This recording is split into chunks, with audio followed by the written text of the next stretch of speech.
Halo guys, Assalamualaikum warahmatullahi wabarakatuh. Kembali lagi bersama saya Bobby Herian. Kali ini saya ingin mengomentari sebuah video dari Ade Armando yang berjudul Terawan melalaikan kewajiban dan menyalahgunakan kekuasaan.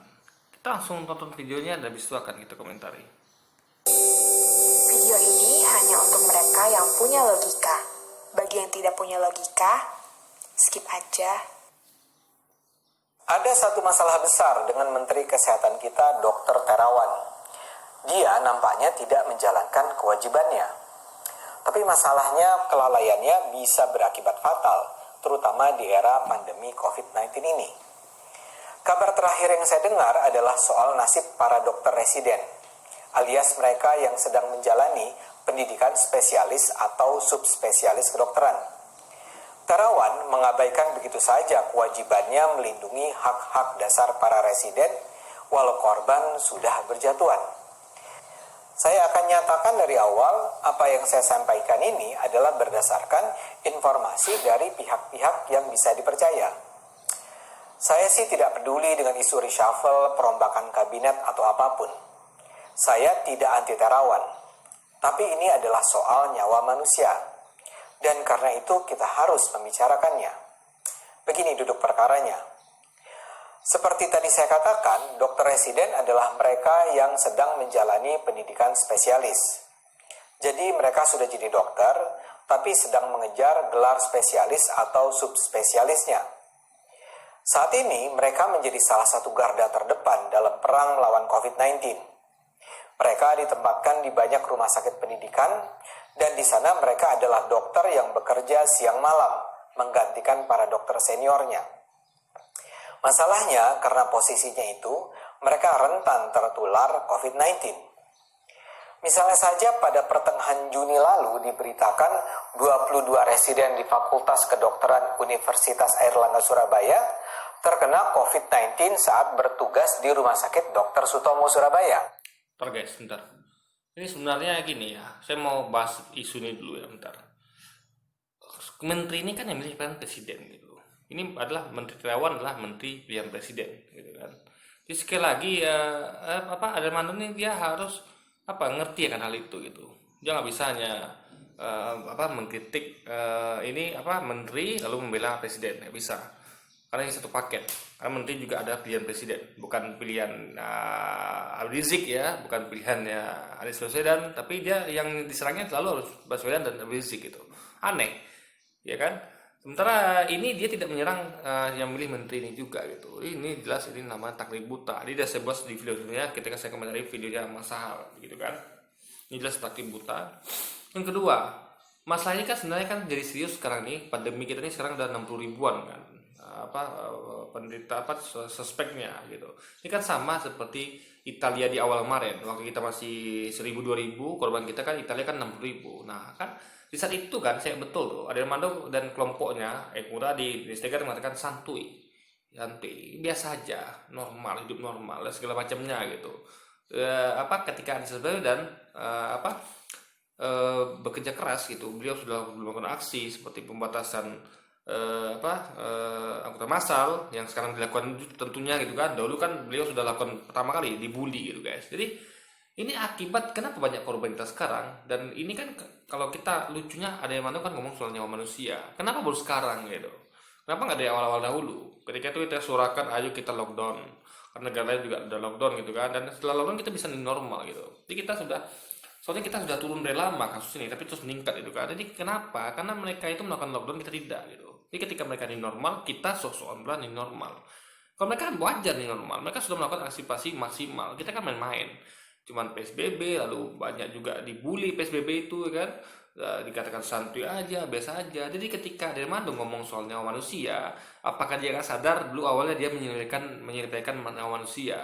Dia dulu menyelipkan katanya COVID-19 ini bukan nggak berbahaya kok. Inilah itulah, kita hidup normal, santuy aja, normal aja, biasa aja. Faktanya jadi baru sadar sekarang tentunya gitu. Nah ini namanya kesadaran yang timbul terlambat. Jadi dia ketika ada mana ngomongnya manusia, saya apresiasi, tapi kenapa baru diucapkan sekarang? Kenapa dulu cuma santuy aja, hidup normal biasa saja? Jadi terbukti semua yang diucapkan Armando dahulu itu ketika awal-awal kita corona itu salah besar. it is very very wrong gitu, sangat sangat besar, sangat salah sekali guys, besar salahnya gitu. Sekarang baru dia ngomong soal nyawa manusia, kenapa nggak di kemarin ente kemana saja gitu, itu ibarat kata Betawinya, kemarin ente itu kemana aja gitu ya kan. Nah, kemarin itu ada kemana aja gitu, baru sekarang anda ngomong tentang nyawa manusia gitu kan. Tuh ini juga menteri ini tentu pilihannya presiden gitu, kenapa nggak, kena tidak juga kritik presidennya yang milih menteri, kenapa kok bisa milih menteri seperti ini gitu, kalau memang ada kritik itu gitu kan. Tapi yang anda serang malah Rizik Syihab, Anies Baswedan, ini kan nggak nyambung guys gitu. Kemudian di awal Juli diberitakan pula ada 2 residen di Dr. Sutomo yang meninggal. Karena itulah Kemendikbud mengeluarkan rencana untuk melindungi mereka dengan cara yang sebenarnya sederhana, tapi bisa menentukan. Para residen ini harus cukup istirahat dan menjaga kesehatan selama menjalankan tugasnya. Namun untuk itu, keputusan idealnya diambil dari 2 instansi. Kemendikbud bertanggung jawab karena para residen pada dasarnya adalah mereka yang sedang menempuh pendidikan. Sementara Kemenkes bertanggung jawab karena para residen bekerja di rumah sakit. Maka dirancanglah sebuah keputusan bersama Menteri Pendidikan dan Menteri Kesehatan bertajuk Pemenuhan Hak Mahasiswa Program Dokter Spesialis dan Subspesialis dalam Penanganan COVID-19. Dalam draft keputusan bersama itu dinyatakan bahwa Fakultas Kedokteran dan Rumah Sakit Pendidikan harus memberikan jaminan kesehatan dan keselamatan bagi residen sesuai dengan protokol. Ya saya setuju nih. Tapi masalah gini guys, kita ini kan sekarang kekurangan tenaga kesehatan. Ya, kita aja dahulu tuh kita kekurangan tenaga kesehatan, apalagi sekarang ada pandemi gitu. Tentu lebih kekurangan lagi gitu kan. Ini belum kita ngomong di pelosok loh guys, tempat-tempat yang tidak tersentuh oleh fasilitas kesehatan. Kita ingat beberapa waktu sebelum Covid ini kita sudah kekurangan banget gitu. Di tempat pelosok terpencil itu kita kekurangan. Di kekurangan bukan cuma tenaga kesehatan tapi juga fasilitas kesehatan gitu kan. Apalagi sekarang Covid itu lebih parah lagi gitu. Jadi makin banyak yang harus ditangani oleh para tenaga kesehatan kita, maka melibatkan para orang-orang yang pendidikan juga gitu. Makanya intinya adalah makanya jangan enteng satu masalah gitu, suatu wabah jangan anggap enteng gitu. Ini akibat Anda anggap enteng masalah Covid ini. Ada katakan hidup santuy, normal aja, biasa aja. Faktanya Anda pusing sendiri akhirnya sekarang kan. Ada baru ngomong tentang nyawa manusia, padahal itu sebenarnya diumumkan dari dahulu. Awal Covid ini sudah merajalela guys. Kesehatan. Jam kerja residen yang melakukan tugas jaga dibatasi selama 72 jam sampai 80 jam per minggu. Atau kira-kira kalau dengan 1 hari libur, setiap residen bekerja maksimal 12 jam sampai 15 jam per hari. Para residen pun harus sempat beristirahat. Waktu istirahat residen dalam bekerja adalah minimal setengah jam setelah bekerja selama 4 jam terus-menerus. Dinyatakan pula bahwa Fakultas Kedokteran dan Rumah Sakit Pendidikan dapat menyusun kebijakan khusus tentang pengaturan jam kerja dan waktu istirahat residen dengan tidak melebihi batas jam kerja dan tidak mengurangi waktu istirahat. Juga ditetapkan Fakultas Kedokteran dan Rumah Sakit Pendidikan harus memastikan residen dapat melakukan mitigasi kelelahan atau langkah-langkah untuk mengatasi kelelahan sebagai bentuk tanggung jawab untuk keselamatan diri dan keselamatan pasien. Kalau dibaca draftnya, bahkan dengan itu pun sebenarnya setiap presiden tetap punya beban yang berat. Bayangkan 15 jam menghadapi pasien COVID-19. Artinya di luar itu, residen hanya punya 9 jam sisa untuk berada di luar kesibukan menangani pasien. Tapi mengingat kondisi krisis yang dihadapi, nampaknya langkah ini dianggap sudah maksimal. Paling tidak, ini akan mencegah residen kehabisan kekuatan karena selama ini sangat biasa residen bekerja sampai taruhlah 24 jam tanpa istirahat. Dan semakin lemah daya tubuh seseorang, semakin besar potensi si residen ketularan COVID-19. Dan bila itu terjadi, semua pihak akan menanggung akibatnya. Pihak residen sendiri selama ini memang berposisi lemah. Di Indonesia ini, residen tuh memang lazim tereksploitasi.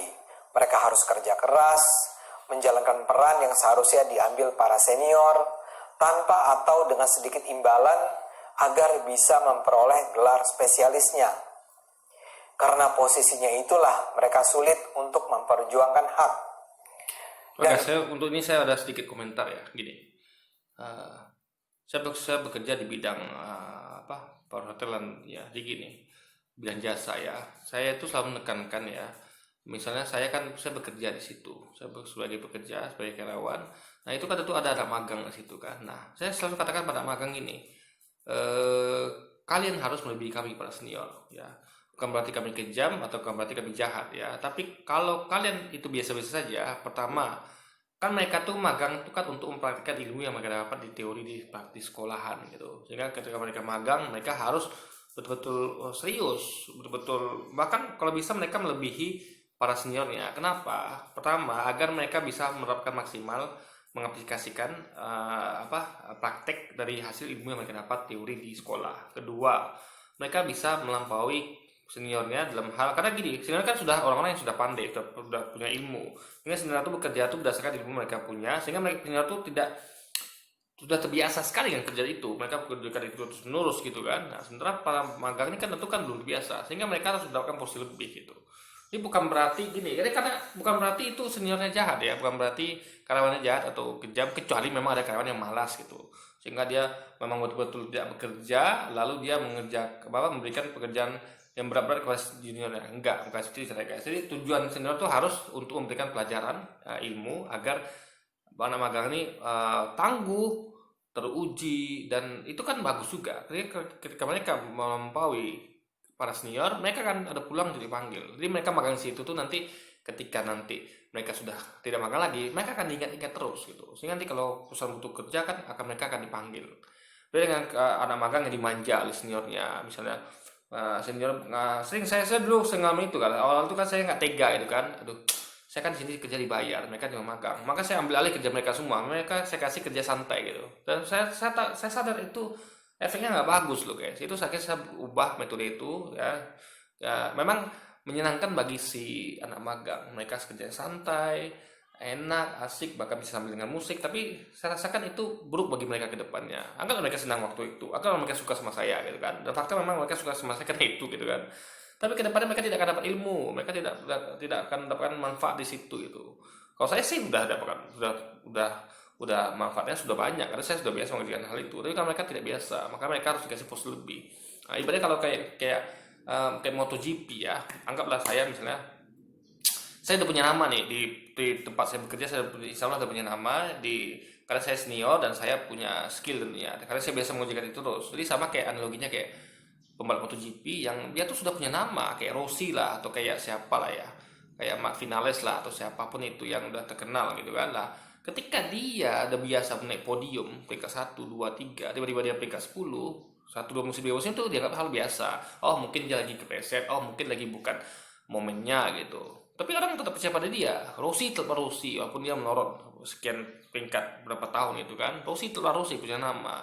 Sehingga dia tetap akan dikontrak, tetap akan dipakai oleh oleh manufaktur besar itu, seperti Yamaha atau mungkin Honda gitu. Bandingkan dengan pembalap Moto3 gitu yang magang di MotoGP. Kalau dia tidak bisa melampaui Rossi atau menunjukkan kinerja yang stabil dan peringkat 1, 2, 3 yang terus menerus, dia tidak akan naik ke Moto2 atau MotoGP gitu guys.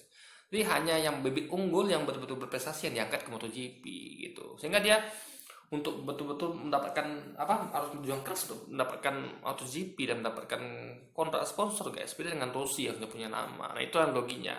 Ketika saya sudah atau kita sudah senior, itu sudah punya nama dan untuk menjadi itu kan sudah ibaratnya kan sudah jadi. Jadi tinggal menjalankan. Kalau mereka kan anak magang ini kan atau para yang belajar ini kan memang harus ditempa gitu.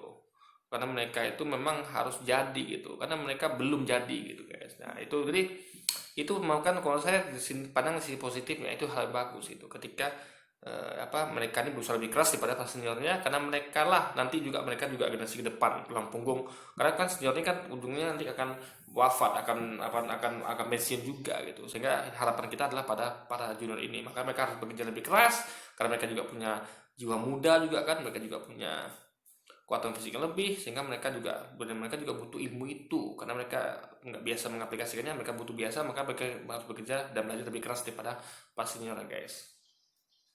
Karena itu pula nasib mereka harus diperjuangkan oleh mereka yang punya otoritas. Jadi dalam akal sehat kita semua, keputusan bersama dua menteri ini pasti adalah langkah yang penting bagi perang lawan COVID-19 dan akan menyelamatkan nyawa. Misalnya di mana menggunakan kata perang ya, kan dulu dia katakan santuy, amat, biasa aja, itu normal gitu kan. Dulu dia kata-kata belum perang gitu. Dia justru katakan orang yang bilang perang pada corona itu orang yang lebay gitu guys. Jadi saya ingat betul kata-kata Mando dulu ya. Ketika kita katakan perang terhadap corona, kata dia lebay. Ngapain? Kita corona ini nggak udah bahaya, hidup santuy aja. Sekarang baru dia sadar gitu. Ya mungkin sadarnya secara nggak sadar juga dia nih itulah menjilat budaya sendiri gitu. Udah seakan-akan dia lupa dengan kata-katanya di masa lampau gitu guys. Ini belum bicara soal ketersediaan APD, masker dan sebagainya ya. Ini cuma soal pemulihan tenaga, hak untuk tidur, hak istirahat, hak untuk menjaga kesehatan. Sangat mendasar. Tapi paling tidak ini adalah langkah yang akan melindungi para residen. Nadiem Makarim sudah menandatanganinya. Tapi proses terhenti di Terawan.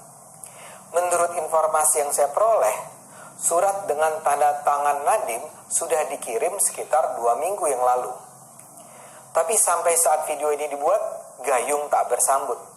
Tanpa ada kejelasan tanda tangan Menteri Kesehatan. Gini, mungkin menurut saya guys ya, kadang-kadang menteri yang di luar tuh kan nggak ngerti dengan apa yang di dalam gitu. Misal contoh di tempat saya bekerja kan, kami itu betul-betul kekurangan orang sehingga kami itu betul-betul kadang-kadang kami ada kerja yang tidak kami bisa selesaikan karena banyaknya pekerjaan gitu kan. Nah, tiba-tiba datang dari protes dari departemen lain gitu. Wah, kerja nggak beres nih, kerjanya mas-mas segala macam. Padahal mereka nggak tahu apa-apa tentang departemen kami. Nah, itu sering terjadi guys. Makanya kan Kementerian kesehatan dengan Kemendikbud ini kan lintas departemen. Jadi harus duduk bersama seharusnya gitu. Untuk mengetahui apa sih kekurangan atau kekurangan lah atau kelemahan atau kesulitan yang dihadapi oleh Kementerian Kesehatan gitu. Tentu mereka punya alasan sendiri dan itu harus ditanyakan dan harus duduk bersama. Nggak bisa hanya harus paksa tentang ini gitu tanpa peduli dengan apa permasalahan yang dihadapi oleh Menteri Kesehatan atau Kementerian Kesehatan. Karena kita tahu juga memang tugas mereka sangat berat ya. Bahwa mereka kekurangan tenaga gitu. Jadi intinya adalah duduk bersama, bukan dengan memaksa Menteri Kesehatan untuk tanda tangan tanpa peduli dengan apa yang jadi di Kementerian Kesehatan itu sendiri guys. Belum juga keluar. Bahkan lagi-lagi menurut informasi yang saya peroleh, yang ada cuma disposisi dari Terawan kepada bawahannya bahwa isi surat yang dikirim Nadiem tersebut tidak sesuai. Tidak sesuai dengan apa? Tidak jelas. Kenapa Terawan tidak mau menandatanganinya? Wallahu a'lam bishawab. Hanya Allah yang bisa menjawab. Lagi-lagi kan kalau menurut akal sehat kita, kalau misalnya Terawan punya keberatan dengan isi keputusan tersebut, tidakkah sebaiknya dia bertemu dengan koleganya bernama Nadiem Makarim untuk membicarakan ketidakcocokan? Atau misalnya bisa jadi sebaliknya ya, Nadiem Makarim yang datang kepada Terawan. Jadi intinya adalah harus ada sebenarnya gini loh guys, logikanya adalah karena memang yang sekarang lagi sibuk ini kan Kementerian Kesehatan, bukan Kementerian Pendidikan yang sibuk. Dalam hal corona COVID-19 ini ya, Kementerian Pendidikan kan sibuknya dalam menangani pendidikan. Tapi kalau kesehatan ini kan tentu yang sibuk adalah Kementerian Kesehatan. Jadi sehingga logikanya yang nggak sibuk yang datangnya yang sibuk gitu kan. Mungkin Menteri Terawan punya kesibukan, sehingga seharusnya logikanya akan lebih baik kalau Menteri Nadiem Makarim yang mendatangi Dokter Terawan gitu. Itu lebih elok karena yang nggak sibuk mendatangi yang sibuk gitu ya guys.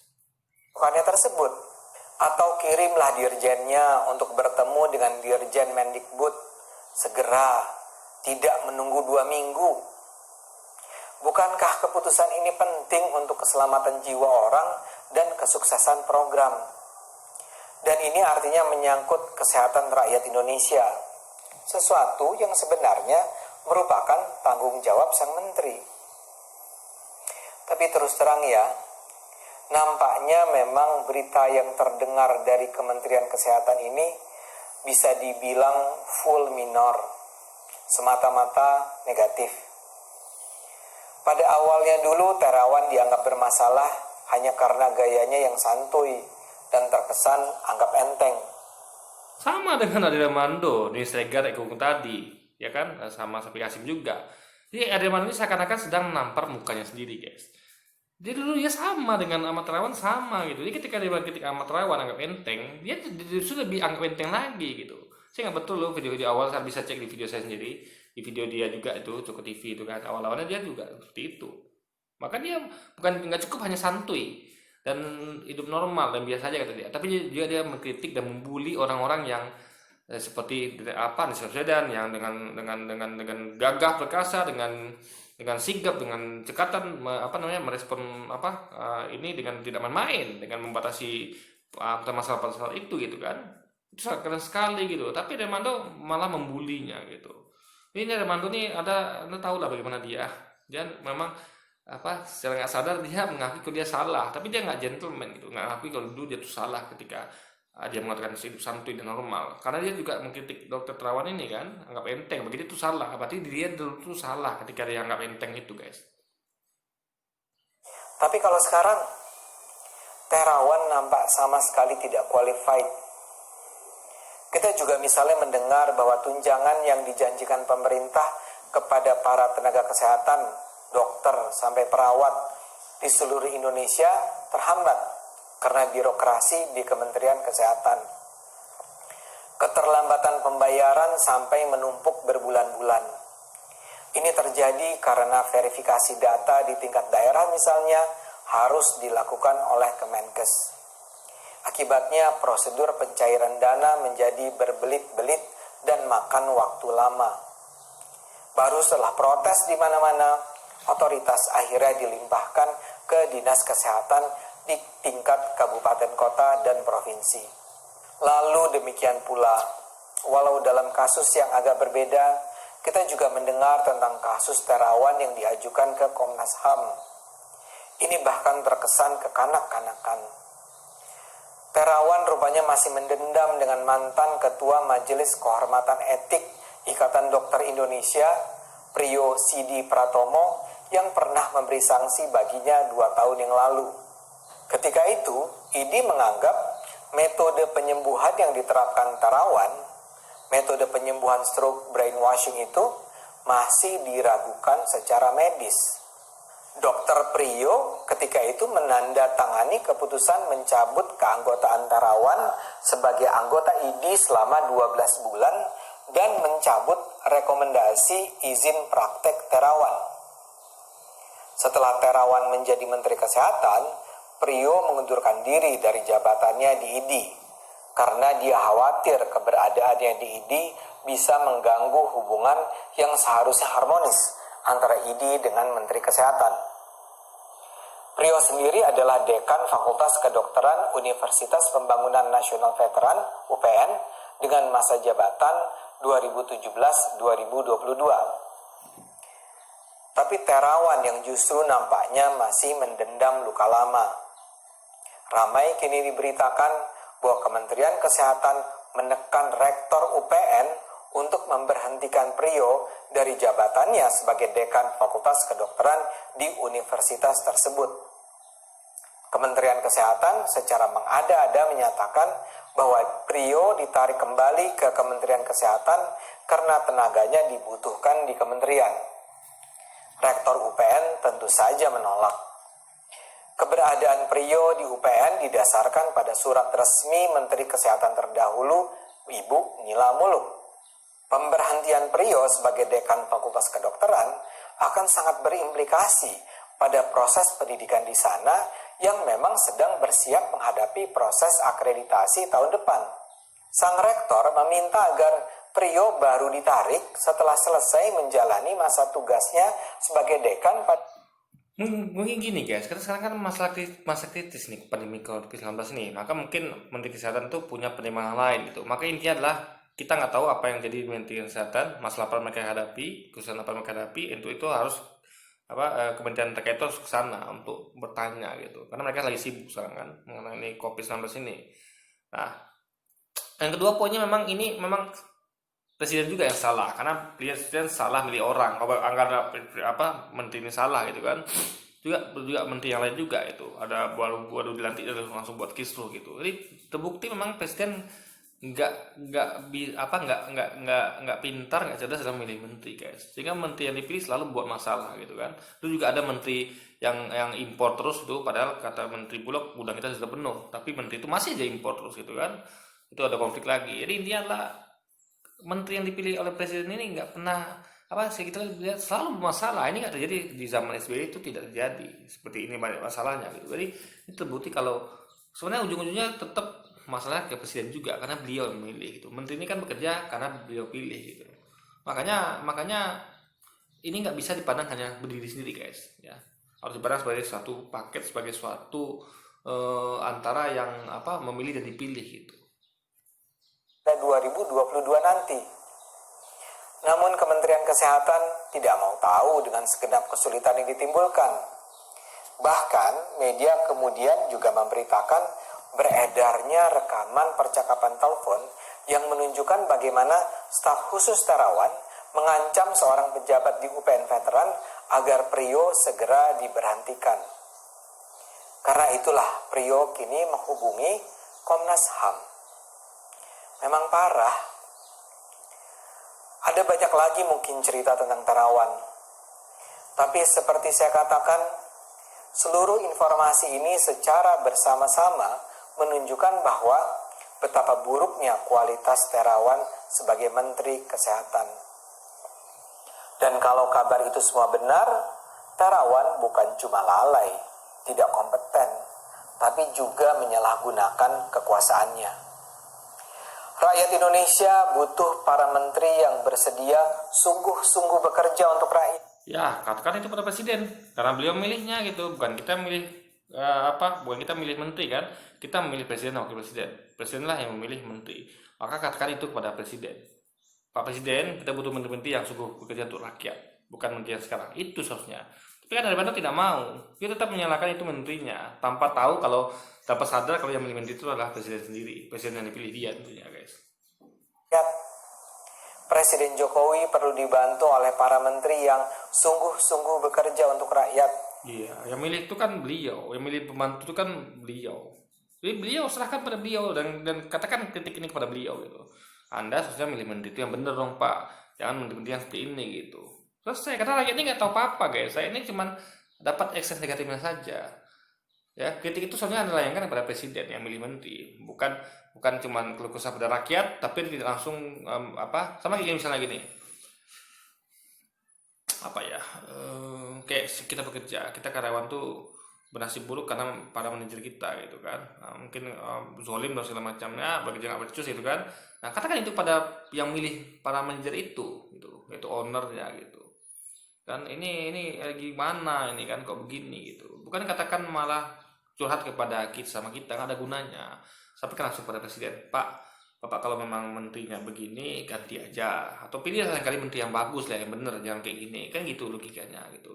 Ini kita kritik presiden dikatakan radikal, karena gurun gitu kan, karena kita kritik presiden tuh karena beliau yang memilih para menteri ini gitu guys. Nah, nggak bisa kita kritik hanya menteri ini saja, kita juga kritik yang memilihnya, sehingga pemilihan yang memilih menterinya akan belajar dan sadar kalau dia belum punya kapasitas untuk memilih menteri. Dia harus betul-betul belajar lagi bagaimana cara memilih menteri yang baik dan benar, yang tidak membuat kegaduhan, yang betul-betul profesional dan bekerja dengan baik, guys. Dan dengan akal sehat saja, kita rasanya layak menilai bahwa Terawan tidak mengerjakan kewajibannya untuk melindungi kesehatan rakyat Indonesia. Mari terus gunakan akal sehat. Oke, jadi mungkin sekian dulu video kita kali ini, guys. Sampai jumpa lagi di video-video selanjutnya. Wassalamualaikum warahmatullahi wabarakatuh.